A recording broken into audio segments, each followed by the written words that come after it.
नमस्कार प्यारे बच्चों। तो स्वागत है आपका पीसीबी ट्यूटोरियल्स के इस वीडियो लेक्चर प्लेटफॉर्म पर। तो आज हम लोग बात कर रहे हैं इलेक्ट्रोस्टैट में लेक्चर नंबर 8 की। ओके, इलेक्ट्रोस्टैट में लेक्चर नंबर 8, लेक्चर नंबर 7 तक हमने काम कर लिया था। अब आइए शुरू करते हैं लेक्चर नंबर 8 से। यहाँ हम लोग आज जानेंगे इलेक्ट्रिक फील्ड लाइन्स के बारे में। ओके, बहुत इंपॉर्टेंट कॉन्सेप्ट है और थियोरेटिकल है, थोड़ा अच्छे से ध्यान दीजिएगा। आगे जाकर इसी पर बेस्ड आपको कुछ न्यूमेरिकल प्रॉब्लम भी बनाने को मिलेंगे। Electric field lines. ओके, देखिए ये इंट्रोड्यूस किया गया था माइकल फैराडे के द्वारा। माइकल फैराडे ने इस कॉन्सेप्ट को इंट्रोड्यूस किया था ताकि लोगों को वो ये बता सके कि इलेक्ट्रिक फील्ड किस तरह से वर्क करता है और किस तरह से उसकी वजह से इलेक्ट्रिक फोर्स जो है, दो चार्जेस आपस में इंटरेक्शन शो करते हैं। ठीक है, तो दो चार्जेस के बीच के इंटरेक्शन को प्रॉपर्ली समझने के लिए ये एक imaginary concept of electric field introduce किया गया था बाय माइकल फैराडे, याद रखिएगा। सो इसके बारे में लिखते हैं, it is an imaginary line या curve. Okay, it is an imaginary line और curve drawn in a region और स्पेस, किसी रीजन या स्पेस में जिसको ड्रॉ किया गया है। The tangent at any point, the tangent at any point in that region provides the direction of electric field at that point. तो क्या मतलब हुआ कि माइकल फैराडे ने इस कॉन्सेप्ट को इंट्रोड्यूस करके ये बतलाया कि अगर आपको स्पेस में किसी भी पॉइंट पर इलेक्ट्रिक फील्ड का डायरेक्शन चाहिए तो आपको मैं एक कर्व ड्रॉ करके देता हूँ वहां पर, और उस कर्व के जिस पॉइंट पर भी आपको चाहिए होगा इलेक्ट्रिक फील्ड का डायरेक्शन, तो उस कर्व पर आप टेंजेंट अगर ड्रॉ करेंगे तो that will be the direction of electric force at that point. Okay, sorry, direction of electric field at that point. Okay, so तो वही लिखा हुआ है, एक इमेजिनरी लाइन या कर्व रियल में ये एग्जिस्ट करता है कि नहीं करता है ये डजंट मैटर। ओके, क्योंकि ये कॉन्सेप्ट ही इमेजिनरी कॉन्सेप्ट है। इसका आप कोई मतलब कि रियल में ऐसा नहीं है कि कोई एपरेटस लगाया और आपको दिखाई देने लगा, ऐसा कुछ नहीं है। ठीक है, इसको बस हम लोग इमेजिन करते हैं कि यहाँ पर ऐसा होगा, और अगर आप ऐसा इमेजिन करोगे तो फिर आपको क्या होगा कि कॉन्सेप्ट को एक्सप्लेन करने में थोड़ी मदद मिल जाएगी कि हाँ ठीक है, मान लेते हैं कि ऐसा हुआ होगा, और फिर उसके बाद जो है हम लोग समझ सकते हैं कि हाँ इंटरेक्शंस बिटवीन चार्जेस किस तरह से टेक्स प्लेस हो रहे हैं। तो एक इमेजिनरी लाइन या कर्व आप ड्रॉ करते हैं और किसी रीजन या स्पेस में अराउंड एनी चार्ज, और जहां पर अगर किसी पॉइंट पर अगर आपको इलेक्ट्रिक फील्ड का डायरेक्शन चाहिए तो उस पॉइंट पर आपको जो आपने कर्व वहां पे ड्रॉ किया हुआ है तो वहां पर एक टेंजेंट को अगर आप ड्रॉ करेंगे तो tangent at any point in that region या provides the direction of electric field. तो आपको क्या मिलने वाला है वहां पे, डायरेक्शन ऑफ इलेक्ट्रिक फील्ड। जैसे यहाँ पे देखिए समझाया मैंने, जैसे मान लीजिए इलेक्ट्रिक लाइंस ऑफ फोर्स कहीं पर इस तरह से ऐसे करके ड्रॉ हुआ है। ठीक है, यहाँ पर चाहे तो हम लोग एक एरो भी बना सकते हैं, ये इस तरह से, इस तरह ऐसे, ये एरो इस तरह से बना के दिया गया है। तो अगर मान लो मुझे इस पी पॉइंट पर इलेक्ट्रिक फील्ड का डायरेक्शन चाहिए तो इस पी पॉइंट पर टेंजेंट ड्रॉ कर दीजिए, है ना। टेंजेंट को ड्रॉ कर देंगे तो फिर ये ईपी का डायरेक्शन हो जाएगा, मतलब electric field eight point P. उसी तरह क्यू पॉइंट पर अगर चाहिए तो क्यू पॉइंट पर इस तरह से आप टेंजेंट को ड्रॉ कर दीजिए तो आपको क्या मिल जाएगा, electric field eight point Q, उसका डायरेक्शन मिल जाएगा। ओके, तो ये हो गया आपका, यहाँ पर ये जो लाइन आप देख रहे हो इसी को आप कह रहे हो electric lines of force. Okay, तो ऐसा ही बहुत सारी बातें हैं। आगे देखिए, important characteristic of electric lines of forces. कुछ इंपॉर्टेंट कैरेक्टरिस्टिक्स हैं इलेक्ट्रिक लाइंस ऑफ फोर्सेस की, इसकी कुछ खासियत है, इसकी कुछ प्रॉपर्टीज कह लो। तो आइए जरा उसको समझते हैं। ठीक है, आइए देखते हैं एक नंबर में यहाँ पर क्या लिखा हुआ है, the tangent at any point two the line. उसी बात को यहाँ पे लिखा गया है स्पष्ट रूप से, the tangent at any point two the line gives the direction of electric field vector. ठीक है, तो चार्जेस है, चार्ज है या चार्जेस के सिस्टम्स है, आपको किसी रीजन में किसी पॉइंट पर इलेक्ट्रिक फील्ड का डायरेक्शन दिखाना है तो वहां पर बहुत सारी इलेक्ट्रिक लाइन्स होगी, और वो लाइन पर अगर आप टेंजेंट को ड्रॉ कर देते हो तो वही हो जाएगा वहां पर का इलेक्ट्रिक फील्ड का direction. Okay, the tangent at any point two the line gives the direction of electric field vector. Simple है। दूसरा, electric field lines always starts, electric field lines always start from A positive charge. Positive charge से आपको हमेशा ये start लेना है। Okay, and ends up माने खत्म हो जाएगा, टर्मिनेट हो जाएगा on A negative charge. Okay, positive charge से स्टार्ट होगा, निगेटिव चार्ज पे जाके खत्म हो जाएगा। जैसे देखिए यहाँ पर ये फिगर आपको इस बात को दिखा रहा है, जैसे ये प्लस पॉजिटिव हो गया तो यहाँ से आपका क्या हो रहा है, स्टार्ट हो रहा है। लाइंस ऑफ फोर्स का एरो देखिए बाहर की तरफ आ रहा है, और ये देखिए माइनस की तरफ जा रहा है, माइनस चार्ज यहाँ पे हुआ तो ये इसकी तरफ जा रहा है ना, यहाँ जाकर के सब लोग खत्म हो जा रहा है, उसमें जाकर के खत्म, इंड अप हो जा रहा है। ओके, ये ध्यान रखिएगा। तो पॉजिटिव से बाहर निकलेगा और निगेटिव में जाके इंड अप कर जाएगा। यहाँ भी समझ में आ रहा है ये चीजें। यहाँ भी आप देख सकते हैं पॉजिटिव से बाहर निकला और निगेटिव पे जाके इंड अप हो गया, खत्म हो गया। Okay, next, the number of electric lines is directly proportional to the magnitude of the charge. तो ये ध्यान में रखिएगा कि जितना ज्यादा चार्ज होगा, नंबर ऑफ जो लाइंस होंगे इलेक्ट्रिक लाइंस वो उतना ज्यादा होंगे, वो डायरेक्टली प्रोपोर्शनल होता है। अगर चार्ज का अमाउंट डबल हो गया तो फिर जो number of lines of forces हैं वो भी डबल हो जाएंगे। तो ध्यान में रखिएगा, जैसे अगर मान के चलो कि हमने ये क्यू अमाउंट का चार्ज लिया था और इससे ये इतने सारे लाइंस ऑफ फोर्स एसोसिएटेड है, तो अगर इसको डबल कर दिया जाए तो लाइंस ऑफ फोर्सेस के नंबर भी जो होंगे वो क्या होंगे, डबल हो जाएंगे। समझे, ये चीज ध्यान रखिएगा। नेक्स्ट देखिए, सबसे इंपॉर्टेंट है, two lines can never intersect to each other. Okay, अब जैसे कि दो चार्ज आसपास कहीं पे रखा हुआ है, जैसे आप देख सकते हो यहाँ पे रखा हुआ है, तो इनमें जो लाइंस ऑफ फोर्सेस होंगे वो आपस में एक दूसरे को कभी कट नहीं करेंगे, है ना। देखिए दो चार्जेस यहाँ भी रखे हुए हैं, लेकिन कहीं पर ये देख रहे हैं मिल नहीं रहा है एक दूसरे से, टच नहीं करेगा, कट नहीं करेगा। क्यों? क्योंकि अगर आपने देखो, अगर आपने जबरदस्ती यहाँ पे कट कराया, मान लो कि ये इधर से गया, ये इधर से आया और यहाँ पे कट हुआ, तो क्या होगा कि इस पी पॉइंट पे, पॉइंट ऑफ इंटरसेक्शन जो पी पॉइंट है, यहाँ पर अगर आप इलेक्ट्रिक फील्ड का डायरेक्शन हमसे पूछोगे तो इस कर्व के अलोंग अगर चलेंगे तो फील्ड का टेंजेंट जो बताएगा वो इधर चला जाएगा, इस कर्व के अलोंग चलेंगे तो वो इधर आ जाएगा, है ना। तो एक ही जगह पर दो डायरेक्शन हो जाएंगे, जो कि वेक्टर के लिए पॉसिबल नहीं है। आपने पढ़ा है ना कि कोई भी वेक्टर हो तो उसके लिए कितने डायरेक्शन होंगे, तो एक वेक्टर का सिर्फ एक ही डायरेक्शन पॉसिबल हो सकता है, इसीलिए एक पोजीशन पर आपका एक ही डायरेक्शन पॉसिबल होगा। लेकिन यहाँ पर अगर इस कॉन्सेप्ट को अगर आप ध्यान में रखते हो, अगर आपने इलेक्ट्रिक लाइंस ऑफ फोर्सेस को कट करा दिया तो फिर यहाँ पे दो दो डायरेक्शंस आ जाएंगे, विच इज नॉट पॉसिबल। ठीक है, इसीलिए ये चीज नॉट पॉसिबल लिखा हुआ है, और इसी बात को यहाँ पे लिखा हुआ है कि two lines can never intersect to each other, because if it is so then at the point of intersection there would be two different directions of the electric field. electric field का जो होगा दो different directions हो जाएंगे, ठीक है, of the electric field, which is not possible at all. तो कभी भी इसको कट नहीं करना है, ठीक है। चलिए नेक्स्ट पढ़ते हैं। In a uniform electric field the field lines are straight, parallel and uniformly spaced. कहीं पर भी अगर आपकी बात करता है कि किसी रीजन में यूनिफॉर्म इलेक्ट्रिक फील्ड मौजूद है, तो हम लोग क्या समझेंगे, वहां पे जो फील्ड लाइंस होगी वो किस प्रकार की होगी, वो स्ट्रेट होगी, वो पैरेलल होगी, वो इक्वली स्पेस्ड होंगे, है ना। जैसे कि देखो यहाँ पे दिखा रहे हैं, ये कैपेसिटर है, एक पॉजिटिव प्लेट हो गया, एक नेगेटिव प्लेट हो गया, इनके बीच में जो इलेक्ट्रिक फील्ड की वैल्यू होती है वो कांस्टेंट होती है। तो यहाँ पे जो इलेक्ट्रिक लाइंस ऑफ फोर्सेस दिखाएंगे सब क्या होंगे, स्ट्रेट लाइन होंगे, पैरेलल होंगे और इक्वली स्पेस्ड होंगे। ओके, इनके बीच में जो गैप होगा वो सब में बराबर बराबर होगा, वही चीज दिखाया गया। चलिए नेक्स्ट क्या है, नेक्स्ट कहता है since the electric lines of forces starts from positive charge and terminates on negative charge, क्योंकि पॉजिटिव चार्ज से स्टार्ट होता है और नेगेटिव चार्ज पे खत्म होता है, hence it can never form a closed loop. तो ये कभी भी अपने आप में एक क्लोज लूप नहीं बना पाएगा, that is can not start and and up on same charge. Okay, can not start and and up on same charge, इसलिए इसका लूप फॉर्मेशन नहीं हो सकता, मतलब जहां से चला वहीं पे वापस लौट के नहीं आ सकता। यहाँ पर देखिए, यहाँ से ये चला है लेकिन ये अभी लौट के घूम के वापस नहीं आएगा, जैसे मैंने यहाँ पे दिखाया, ये चला और घूम के आ गया, चला और घूम के आ गया, चला और घूम के आ गया, तो ये लूप बना देगा। दिस इज नॉट पॉसिबल, ऐसा नहीं हो सकता। ये यहाँ से चलेगा तो ये अब इन्फिनिटी तक ये चला जाएगा, लौट के नहीं आने वाला। ओके, ये ध्यान रखिएगा। तो इसीलिए लूप नहीं बनते यहाँ पर। ये क्या हो गया, ये क्लासिकल अप्रोच हो गया, मतलब चार्जेस अगर मौजूद हैं तो वहां की वजह से जो इलेक्ट्रिक लाइंस ऑफ फोर्स है ये उसकी प्रॉपर्टी के बारे में बताया गया कि ये यहाँ पे लूप का फॉर्मेशन नहीं करते। ओके, चार्जेस की वजह से जो इलेक्ट्रिक लाइंस ऑफ फोर्स उसके साथ एसोसिएटेड होंगे वो लूप का फॉर्मेशन नहीं करेंगे। ओके, और इसीलिए ये कंजर्वेटिव बिहेवियर के भी होते हैं। ओके, अब देखिए नेक्स्ट क्या है, electric field lines remains perpendicular to equipotential surface. आगे जाके पढ़ेंगे हम लोग इक्विपोटेंशियल सरफेस के बारे में, कॉन्सेप्ट आएगा कि ऐसा सरफेस जिसके किसी भी दो पॉइंट पर जो पोटेंशियल आप मेजर करोगे वो इक्वल आएगा, या पोटेंशियल डिफरेंस मेजर करोगे तो दैट विल बी जीरो। तो ऐसे सरफेस को हम लोग बोलते हैं equipotential surface.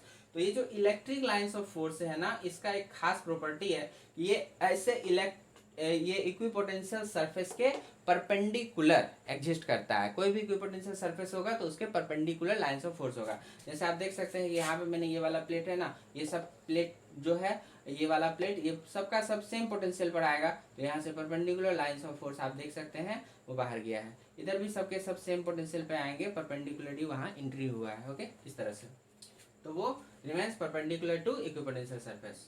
The direction of electric lines of forces is always from higher potential to lower potential. हमेशा याद रखिएगा, अगर आपको कभी भी 2 पॉइंट दिया हुआ है, बोला है कि अगर ये ए पॉइंट हो गया, बी पॉइंट हो गया, ए हायर पोटेंशियल पे, बी लोअर पोटेंशियल पे, तो हमेशा ए से बी की तरफ आपका ये इलेक्ट्रिक लाइन ऑफ फोर्स या इलेक्ट्रिक फील्ड का डायरेक्शन जाएगा, ये याद रखिएगा। The direction of electric lines of force is always from higher potential to lower potential. Okay, जैसे यहाँ आप देख सकते हैं कि जो पॉजिटिव प्लेट है वो हाई पोटेंशियल पर होता है, जो निगेटिव होता है तो लो पोटेंशियल पर होता है। हाई टू लो आपका ये फील्ड लाइंस आपका डायरेक्शन दिखा रहा है, ठीक है। अभी देखो आगे, the direction of electric lines of force is always from higher to lower, ठीक है।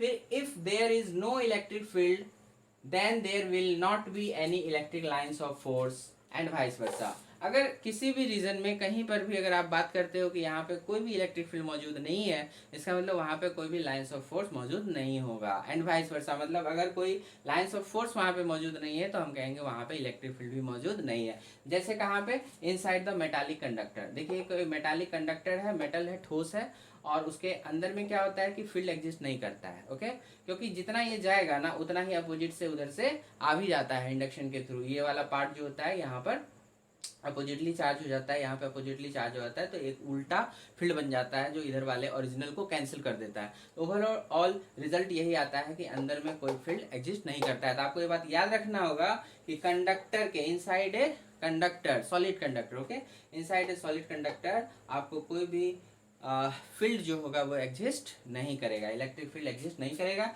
इसीलिए आप यहाँ पे अंदर में कोई भी लाइंस ऑफ फोर्स को भी नहीं दिखाएंगे। यही अगर ये नॉन मेटालिक होता तो फिर क्या होता है, लाइंस ऑफ फोर्स अंदर में भी एग्जिस्ट करते हैं, है ना, इस तरह से। अब देखिए, in general the electric lines of forces and और start normal to the metallic conductor. कहीं भी कोई मेटालिक कंडक्टर होगा तो उसका जो सरफेस होता है वो बेसिकली इक्विपोटेंशियल बन जाता है, और आपने पढ़ा है कि इक्विपोटेंशियल सरफेस के परपेंडिकुलर लाइंस ऑफ फोर्स निकलते हैं।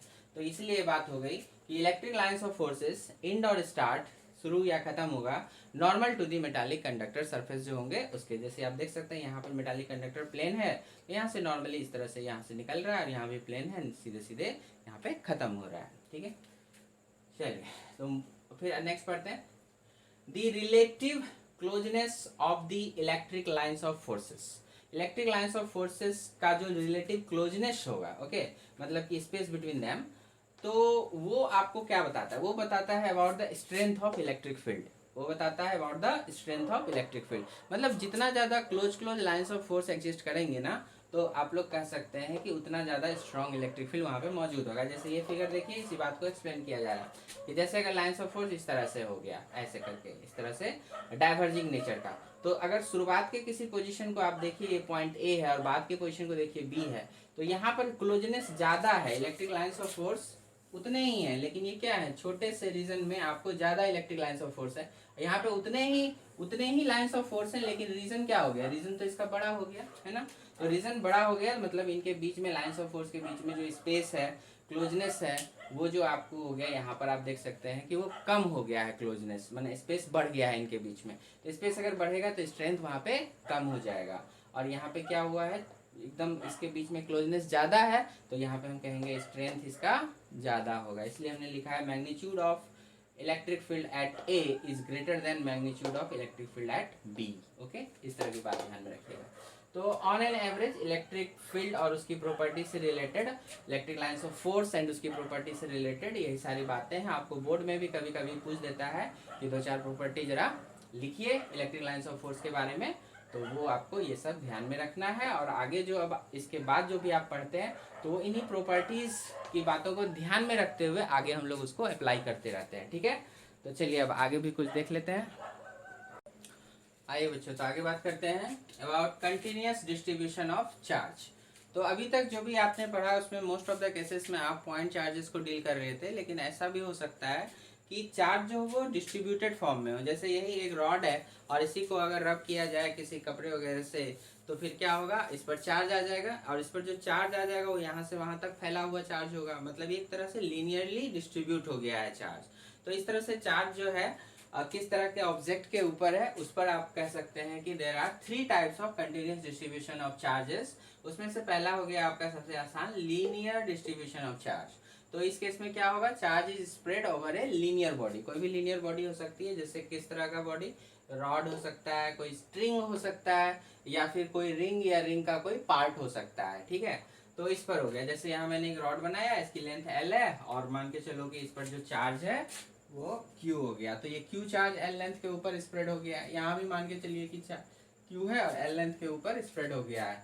थीटा यहाँ पे एंगल लिया है, R रेडियस हो गया। यहाँ पे कोई रिंग बनाया है, इसके ऊपर भी Q चार्ज स्प्रेड हो गया है ना, इस तरह से। तो यहाँ पर एक टर्म आपको पढ़ना पड़ेगा, वो हो जाता है अबाउट लीनियर चार्ज डेंसिटी। ठीक है, तो उसको बोलते हैं लीनियर चार्ज डेंसिटी, जिसको हम लोग लैम्डा से नॉर्मली दिखाते हैं।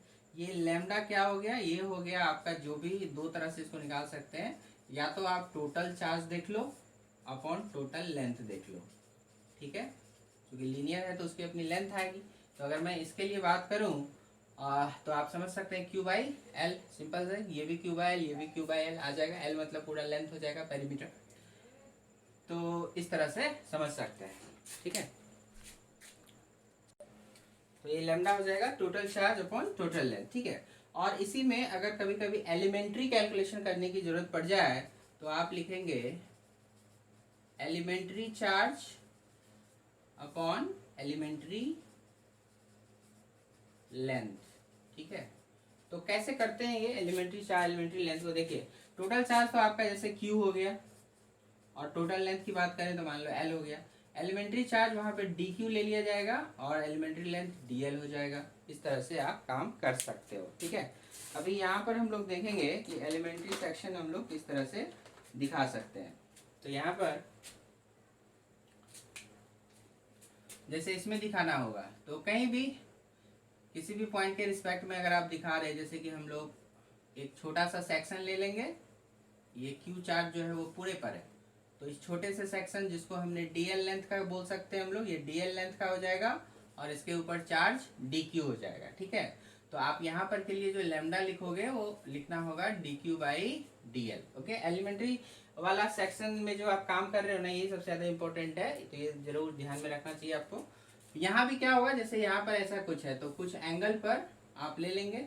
जैसे हमने यहाँ पर ये टोटल एंगल थीटा लिया, इसको बदल के अगर मैं टोटल एंगल फाई बोल दूँ, ठीक है, तो और इसलिए बोल रहा हूँ क्योंकि छोटा एंगल को हम थीटा लेना चाह रहे हैं, तो क्या हो जाएगा, थीटा पर डी थीटा, ऐसे ऐसे एलिमेंट लेंगे, थीटा पर डी थीटा एलिमेंट, ये छोटा सा सेक्शन जिसकी जो लंबाई होगी हो जाएगा dl। ठीक है, और ये dl हो जाएगा।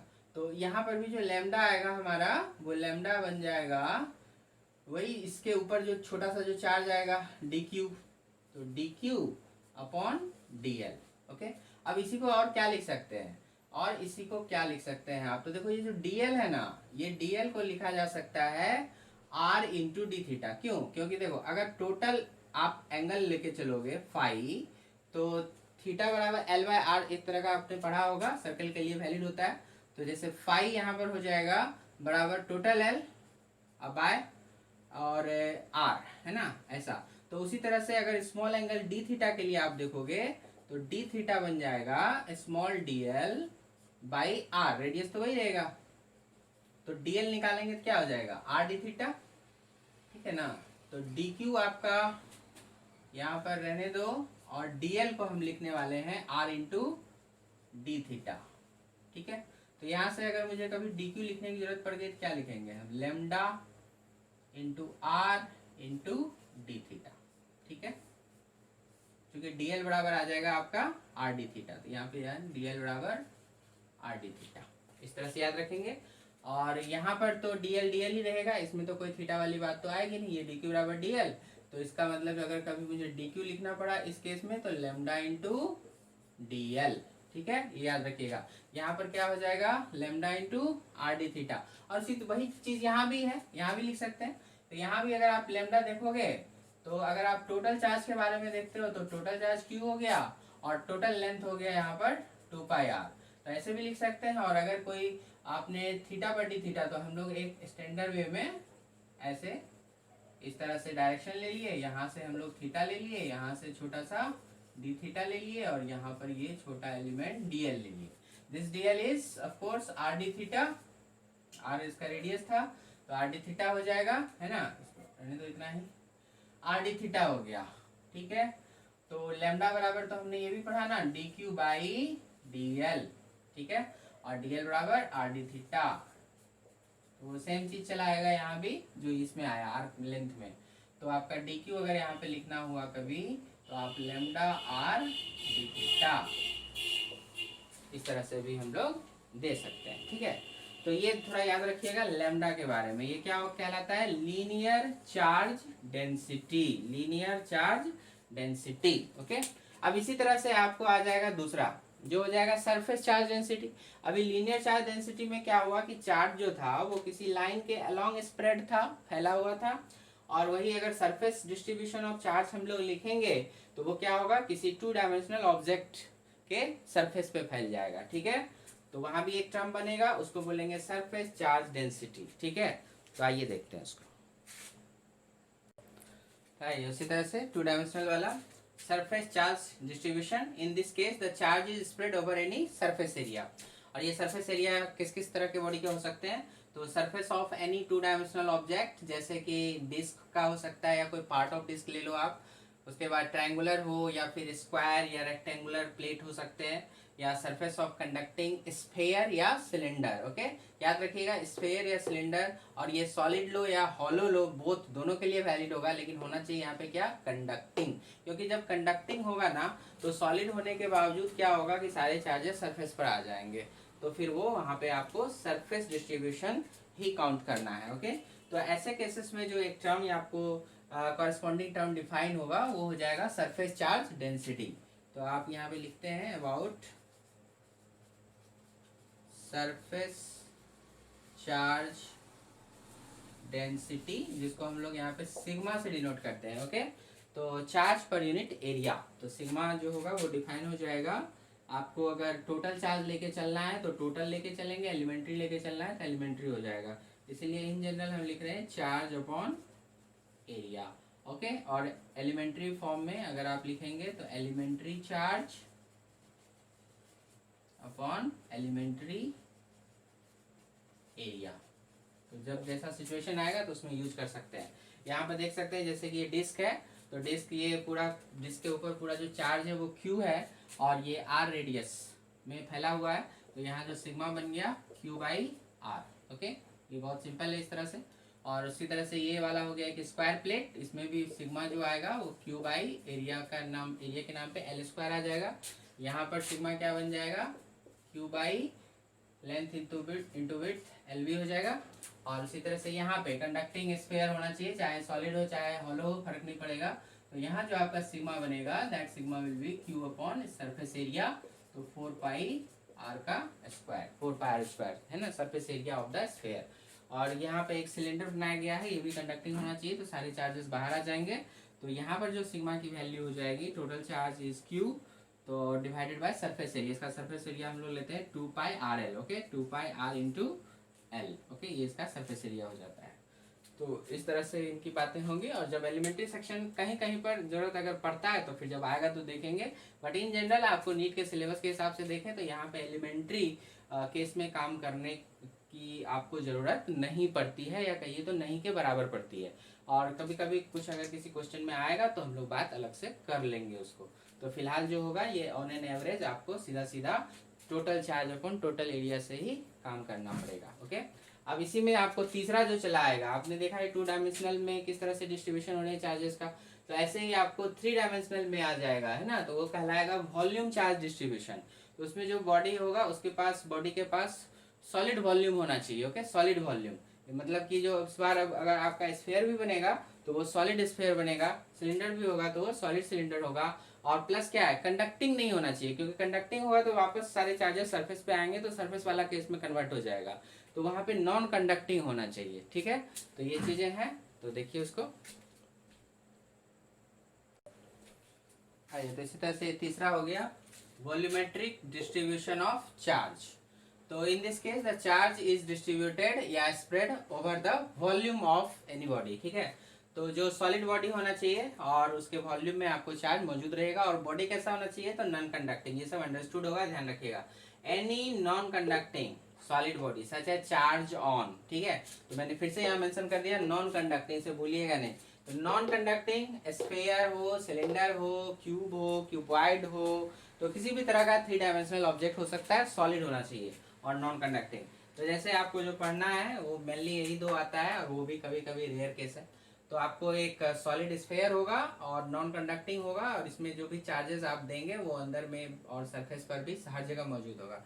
उसी तरह से एक नॉन कंडक्टिंग सॉलिड सिलेंडर हो सकता है, वहां भी उसमें भी चार्जेस होंगे थ्रू आउट इट्स वॉल्यूम, और एक क्यूब हो सकता है, through out its volume charge distributed होंगे। तो यहाँ पे जो टर्म आपको याद रखना है, वॉल्यूम चार्ज डेंसिटी का टर्म आएगा, उसको रो से रिप्रेजेंट करेंगे। रो से रो बिकम हो जाएगा total charge by total volume, okay, rho will become total charge by total volume.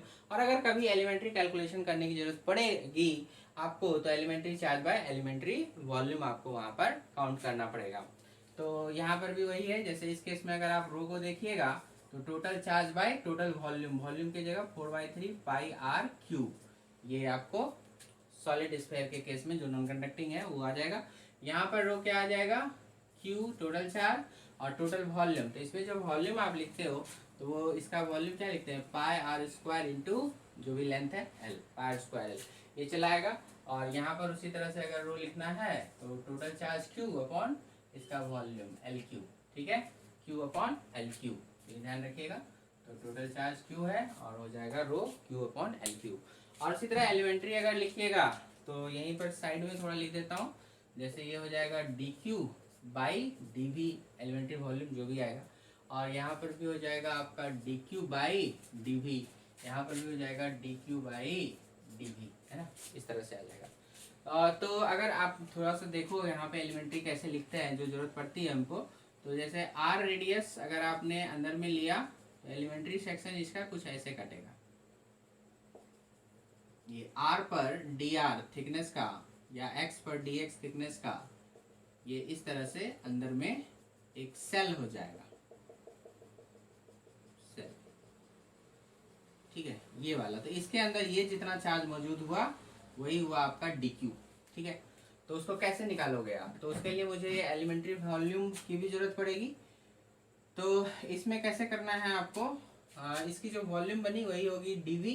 तो डीवी को क्या लिखिएगा यहाँ पे, तो थोड़ा मैं आपको बता दूं, यहाँ पर डीवी को क्या लिखना है और डीक्यू को क्या लिखना है, क्योंकि देखिए रो जो होगा वो ये मान के चलो कि आपको यूनिफॉर्म वाला ही देगा। हालांकि कभी कभी आपको variable rho can depend upon value of R, तो वो जब क्वेश्चन में देगा तब हम लोग डील करेंगे। फिलहाल आपका जो डी क्यू आएगा वो आपका हो जाएगा कि रो इंटू डीवी। तो डीवी क्या होगा यहाँ पर, तो डीवी लिखने के लिए आप यहाँ पर ध्यान देना, इस केस में क्या होगा, तो ये आपको हो जाएगा 2 पाई, मतलब कि 2 पाई अंदर का जो आपका सरफेस एरिया आएगा, है ना, तो 2 पाई नहीं 4 pi R square, 4 pi R square, ये हो गया अंदर का सरफेस एरिया।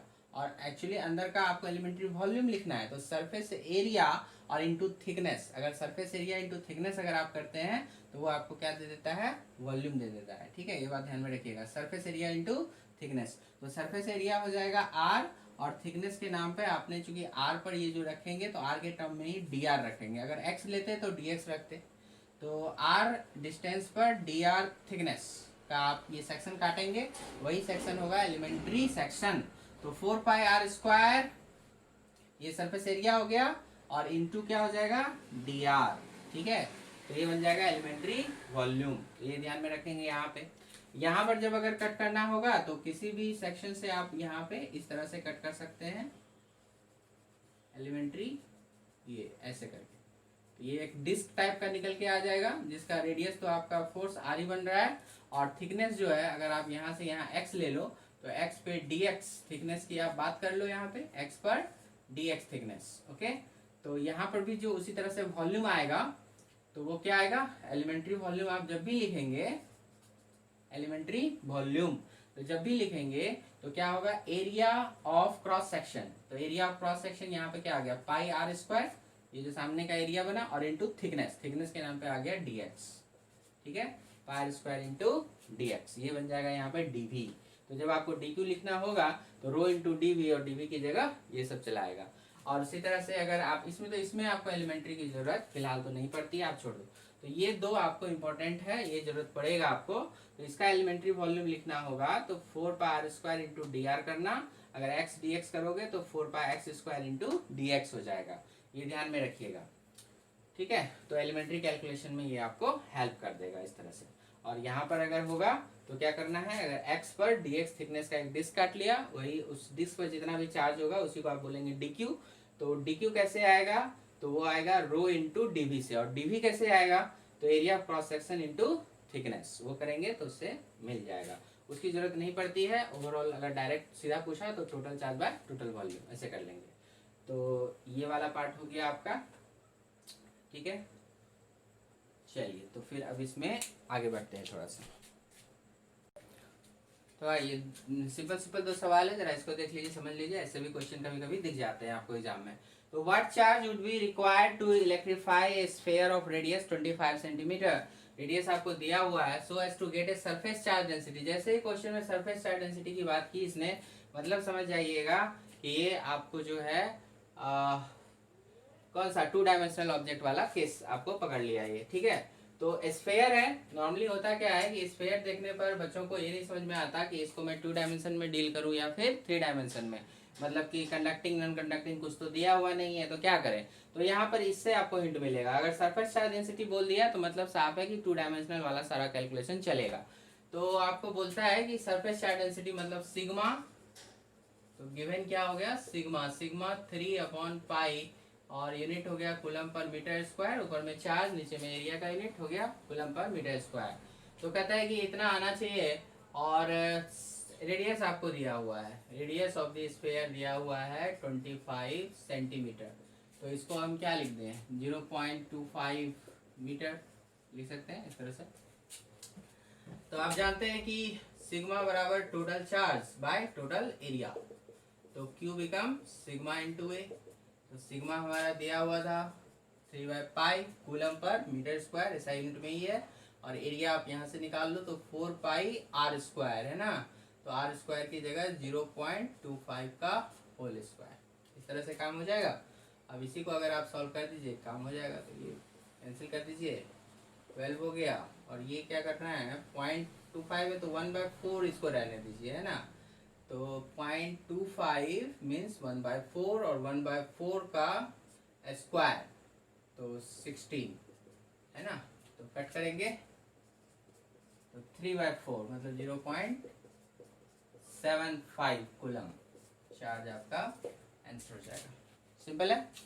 चलिए दूसरा देखिए क्या कहता है, यहाँ पे कहता है 64 ड्रॉप्स है, रेडियस है उसका दिया हुआ, तो स्मॉल स्मॉल ड्रॉप्स हो गए, और उसके सभी के पास कहता है चार्ज जो है 5 माइक्रोकूलम में है आपका, ठीक है 5 माइक्रोकूलम। ये सभी आपस में कंबाइन हुए to form a bigger drop, बड़े से ड्रॉप को बनाता है। तो find how the surface charge density of electrification will change if no charge is lost, ठीक है। तो आपको पूछ रहा है, फिर से आपने बात की सरफेस चार्ज डेंसिटी की, तो हम लोग 2 डायमेंशन में ही यहाँ पे वर्क करेंगे, लेकिन उससे पहले ये देखेंगे कि 64 जो छोटे छोटे ड्रॉप्स है वो मिल करके जो बड़े ड्रॉप बनाएंगे तो उनके रेडियस में कितने का चेंजिंग आ जाएगा। तो एक ड्रॉपलेट का स्मॉल आर मान लो, ऐसे ऐसे 64 ड्रॉप्स हैं, और ये मिल करके एक बड़ा सा ड्रॉप, बिग ड्रॉप बनाएंगे, और उसका रेडियस मान लो आर हो गया। तो यहाँ पर क्या करना है कि चूंकि जितना भी 64 ड्रॉप्स का मास आएगा ना, और ये जितना एक single bigger drop, larger drop, one big drop after merging, तो ये जो इसका जो भी आपका मास आएगा और इसका जो भी 64 ड्रॉप्स का मिला के मास था वो मास आपस में सेम रहेगा। प्लस चूंकि ये ड्रॉप है तो इसकी अपनी डेंसिटी, जैसे मान लो कि वाटर का था, वाटर की डेंसिटी जो यहाँ है वही यहाँ भी है। सो अगर आपका मास सेम है, वाटर और डेंसिटी सेम है, तो वॉल्यूम भी क्या हो जाएगा, सेम सेम चलेगा। तो वॉल्यूम यहाँ पे लिखना है हमको, तो 64 इंटू, और वॉल्यूम की बात कर रहे हैं तो 4/3 pi R cube, this will be same as one big drop का volume 4/3 pi R cube. Okay, तो आपका ये 4/3 हटा दीजिए, और आपका यहाँ पर देख सकते हैं आप कि जो आर बनेगा इसका 1/3 पावर तो 4 हो जाएगा, 4 इंटू 4 इंटू 4 इज 64, तो ये हो जाएगा 4 टाइम्स आर। ओके, अब चूंकि आपको स्मॉल आर यहाँ पे ये गिवन है, स्मॉल आर इज गिवन 0.02, तो ये बन जाएगा 4 इंटू 0.02 मतलब 0.08 मीटर। ठीक है, ये बात हो गई। अब जो यहाँ पर चार्ज बताया गया था, तो वो बोला कि एक इंच पर है 5 माइक्रोकूलम, तो ऐसे ऐसे 64 है, तो टोटल चार्ज तो हमको मिल गया। तो टोटल चार्ज मुझे मिल गया 64 into 5 micro 10⁻⁻6 coulomb, total charge हो गया। अब आपसे ये पूछ रहा है कि नया बता दीजिए कि सरफेस चार्ज डेंसिटी जो पहले था, how the surface charge density of electrification will change, जो पहले था और जो बाद में आया उनमें कैसे क्या अंतर हुआ। तो जो बाद में आया उसको हम कहते हैं सिग्मा 2, और जो पहले था उसको मान लो सिग्मा 1। तो हम यही कहेंगे कि सिग्मा 1 बाय सिग्मा 2, अगर ऐसे ही लिखा जाए तो यहाँ पर हो जाएगा एक का चार्ज, सिग्मा 1 को अगर आपको लिखना होगा, एक ही ड्रॉप है, तो एक पर चार्ज था 5 माइक्रोकूलम का, डिवाइडेड बाय एक का surface area 4 pi R square, यही आएगा। तो वही चीज यहाँ पे लिख दीजिए जरा सा, तो 5 into 10⁻⁻6 divided by 4 pi R square. Okay, और सिग्मा 2 को लेके चलिए, तो 64 टाइम्स 5 इंटू 10⁻⁻6, और इसका जो सरफेस एरिया बन गया है 4 पाई कैपिटल आर स्क्वायर बनेगा। सिंपल है, आइए इसको सॉल्व कर लें थोड़ा सा। 5 इंटू इतना, ये सब कैंसिल हो गया, 4 पाई हटा दीजिए। अभी क्या बच रहा है यहाँ पे, तो ऊपर में बच गया आर स्क्वायर, नीचे क्या बच गया 64 टाइम्स स्मॉल आर स्क्वायर, तो 1/64 रखिए और capital R by small R का होल स्क्वायर कर दीजिए। अब देखिए capital R by small R आप यहाँ से भी देख सकते थे, इसको लिखने की भी जरूरत नहीं पड़ेगी। तो capital R by small R आपका क्या आ रहा है, 4 आ रहा है, capital R by small R is 4। तो यहाँ पर आप डायरेक्ट 4 को यूज कीजिए, तो क्या होगा, capital R by small R is 4। Okay, तो 4 का स्क्वायर तो बन गया 16/64, ये क्या हो गया 1/4। सो 1:4 का आपका ये आंसर आ जाएगा।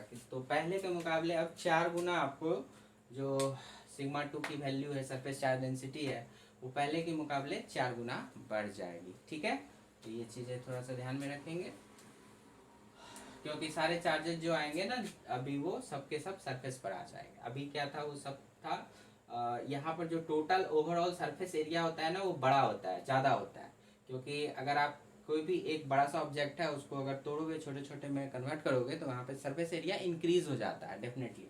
तो ये सब जब 64 ड्रॉप्स जो हैं वो सब जब आपस में मर्ज करेंगे तो इनका ओवरऑल सरफेस एरिया जो होगा वो कम हो जाएगा, लेकिन चार्ज तो उतना ही रखना है ना।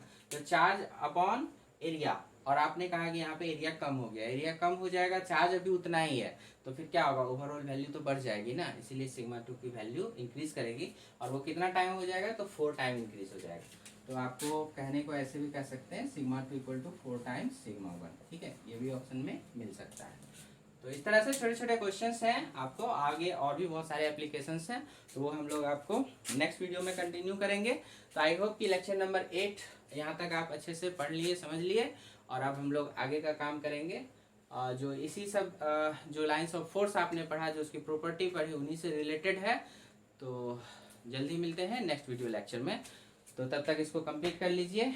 All the best, thank you.